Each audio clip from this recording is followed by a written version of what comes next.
Hey, Michael. Hey Nathan, How are you, man? I'm good. Good morning. Good morning, man. I have to tell you something. Before Tell we me. go into okay, so first off, we've got Renee Garrett here today. This is Mission Discovery's morning kickstart devotional. We do this every day on a mission trip. We thought, why not do it right now, virtually every day? You'll see me and Michael, our faces right here on Facebook Live. Then this video will go over to YouTube. You can always go back to it if you miss it. But we just want to spend some time in the Word before we get going for our day. Hey, good morning, Melissa. So here we are today. And I want to share with you, Michael, one thing. Molly and I have hit a benchmark in our marriage. Uh-oh. Did you know that barbershops are non-essential right now?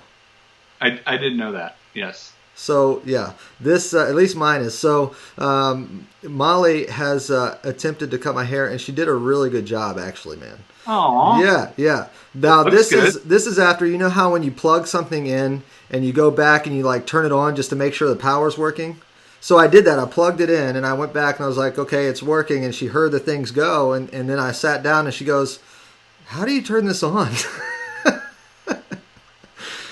She had never used a pair of clippers, so this for her first time. This is pretty good. I was really proud of her. So, Yeah, um, I'm liking what I'm seeing. yeah. You're next, I buddy. you, I don't know if you can tell, but I have not been to a barber or anything. No, no, it's a new trust level, man. Yeah. Well, anyway, hey, we are here. We're going to listen to Renee Garrett. She's going to share with us from her greenhouse this morning. This video is awesome. And then we'll tie this thing back up, and we've got a few announcements at the end that are actually really exciting. So Michael, we're going to head over to Renee right now, okay? All right. All right. Good morning. My name is Renee Garrett, and I'm here in Bangor, Maine. I've been part of Mission Discovery since 2001, which for me is just hard to believe. It's been a wonderful relationship. We've taken groups from our church to Honduras with Jimmy Rivera over a number of years, and then when that closed up, we ended up going to Guatemala for a number of times. In fact, we were just there this past summer with Nathan Walters, and each time the trips are always God-blessed, wonderful, spiritual experiences that grow our team, grow our church, and it has had a lasting impact on a lot of lives. So we're very grateful to Mission Discovery. I'd like to begin this morning with Psalm 1, verses 1 to 3. Blessed is the one who does not walk in step with the wicked, or stand in the way that sinners take, or sit in the company of mockers. But those who delight is in the law of the Lord, and who meditate on his law day and night. That person is like a tree planted by streams of water, which yields its fruit in season, and whose leaf does not wither. Whatever they do prospers. I'm here in my greenhouse, and in Maine, it is important for us to kind of help the season get started. We had snow on Maundy, Thursday, so we're just not able to get seeds into the ground very early, but a greenhouse helps us to get started by providing a very protected place where a plant can grow in safety for a time before we actually put it outside. So I talked to Jimmy this last week, and I was talking with him about the COVID virus and tornadoes and all kinds of things. And at the conclusion of our conversation, he asked if I'd be willing to do a devotional. And I said, sure, I'd love to. I walked away from that conversation asking, Lord, what will I talk about? What could I say? And greenhouse kept coming into my mind. And I thought, greenhouse? Now, what does COVID-19 and greenhouse have to do with each other? Or what does COVID-19, greenhouse, and tornadoes and all kinds of disasters, what do they have to do with each other? But the more I thought about it, first, it was a good question. But second of all, I realized that there is a very important connection, and it starts with Easter. Because Easter, we celebrate resurrection. We celebrate victory over the grave. We celebrate the new life that Christ offers to all of us. But the only way to get there is through the cross. There's no way around it. And Jesus said as much when he said in Luke chapter 9, verse 23, "If anyone wants to become my follower, let him deny himself and take up his cross daily and follow me. For those who want to save their life will lose it, and those who will lose their life for my sake will save it." Well, I know most of us are confined to our homes, except for that necessary grocery store trip or maybe a trip to the doctor, and we're kind of stuck with the people we live with, or we're stuck alone, all by ourselves. And I thought, what would happen if we thought of our confined space and the people we're with or the people we're not with? What if we thought of all of this as a spiritual greenhouse, a place where our spirit can really practice what Jesus has told us we need to do, that we need to deny ourselves, to take up our cross daily, and to show love toward our neighbor who happens to be living in the room next door. Kind of makes me shiver a little bit to think about it, but at the same time, I realize that there's power here.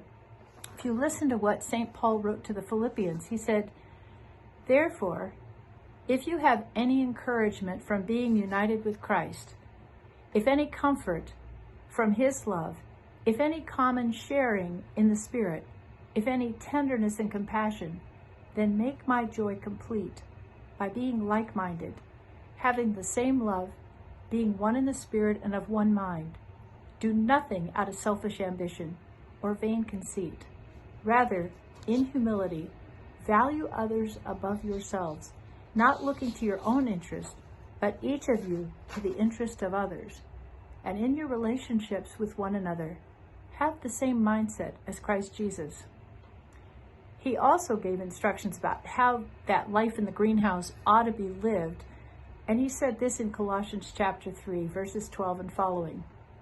"Therefore, as God's chosen people, holy and dearly loved, clothe yourselves with compassion, kindness, humility, gentleness, and patience. Bear with each other and forgive one another if any of you has a grievance against someone. Forgive as the Lord forgave you. And over all these virtues, put on love, which binds them all together in perfect unity. Let the peace of Christ rule in your hearts, since as members of one body, you were called to peace. And be thankful. Let the message of Christ dwell among you richly as you teach and admonish one another with all wisdom through psalms and hymns and songs from the Spirit, singing to God with gratitude in your hearts. And whatever you do, whether in word or deed, do it all in the name of the Lord Jesus, giving thanks to God the Father through him." On Easter Sunday morning, our pastor quoted a child who responded to the question, "Do you know what the empty tomb means?" And the little fellow answered, "Yeah, it means Jesus is on the loose." Don't you love it? Jesus is on the loose. He's liable to show up anywhere, especially in our spiritual greenhouses. And trust me, Jesus is an expert gardener. He knows exactly what we need in order to grow more into his likeness. He just wants us to open the door to let him in. So my question for you to ponder this morning is, how would your sense of confinement to your home be changed if you thought of it as your spiritual greenhouse, a place for you to practice what Jesus asks his followers to do every day by denying themselves, taking up their cross, and following him?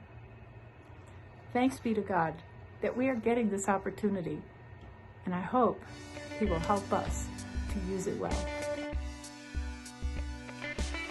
Hey, Michael. Hey, Nathan. What an awesome message from Renee. What if we changed our mindset and looked at this time that we have right now as a spiritual greenhouse, kind of the time that God is protecting us and shielding us so that we grow in him before we head out back into the real world, I guess, I think it's awesome. Her perspective is awesome. You also commented on her choice of scenery. She definitely wins the award for coolest background, and you were telling me that's her greenhouse up in Maine. So I feel like she wins. My background is just my stupid house. So your kitchen.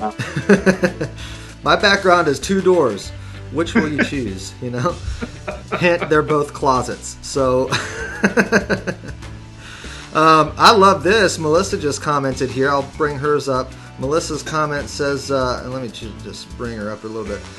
It was God sighting for her that local small restaurants in Vermont are making food and sending to the hospitals, employees, and nurses. It's a blessing to see the community come together in times of stress and uncertainty. Melissa, thank you so much for sharing your God sighting. Melissa has served with me in Haiti. She's awesome, so we look forward to more Haiti trips in the future, Melissa. So, Michael, we've got something coming up.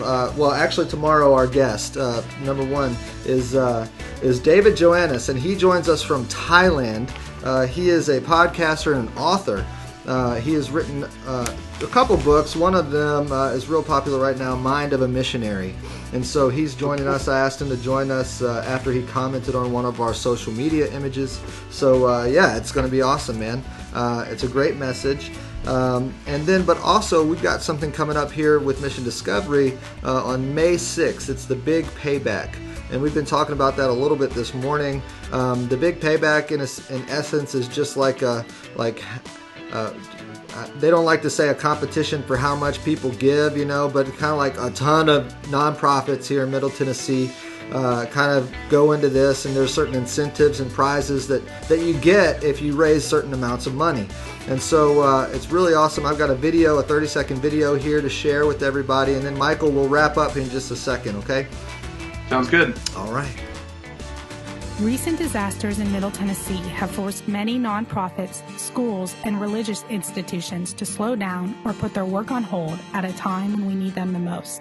The Big Payback is a 24-hour online giving event to support hundreds of local organizations. Let's come together online at 6 p.m. on May 6th through 6 p.m. on May 7th and help lift them back up. Because when the world is upside down, giving always matters.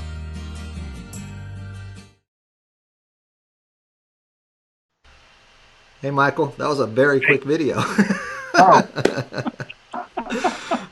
So the Big Payback, you got to see a little bit, and that's what we're doing May 6th. It's really fun to see everybody on here. I see Gracelyn, Sierra, Melissa, Mark Bowers, our constant companion here on the morning kickstarts. It's just really good to see everybody. And we're going to be back here tomorrow morning, 11 a.m. with David Joannis. And Michael, it's good to see you, man. Good to see you too, Nathan. We're going to bounce. Check you guys tomorrow, 11 a.m. Central Standard Time. See ya.